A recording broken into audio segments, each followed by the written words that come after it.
താഴെ ആ ചൂരൽമലയോട് ചേർന്നുള്ള ഭാഗങ്ങളിലൊക്കെയുള്ള സ്ഥലങ്ങളിൽ ഈ ഉരുൾപൊട്ടലിൻ്റെയോ അല്ലെങ്കിൽ മണ്ണിടിഞ്ഞു വന്നതിൻ്റെയോ മലയിടിഞ്ഞതും രണ്ട് ദുരന്തങ്ങളാണ് ഒരേ സമയം അവിടെ ഉണ്ടായത്.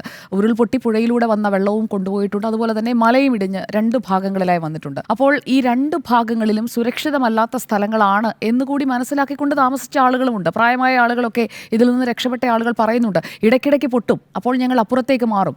അവർക്ക് മറ്റൊരു ചോയ്സ് ഇല്ലാതായി പോയ മനുഷ്യരാണ്. അപ്പോൾ നമ്മൾ ഇനി കൊടുക്കുന്നത് അല്ലെങ്കിൽ നമ്മൾ ചെയ്തു കൊടുക്കേണ്ടത് എന്താണ്? അവർക്ക് സുരക്ഷിതമായ ഒരു സ്ഥലമാണ്.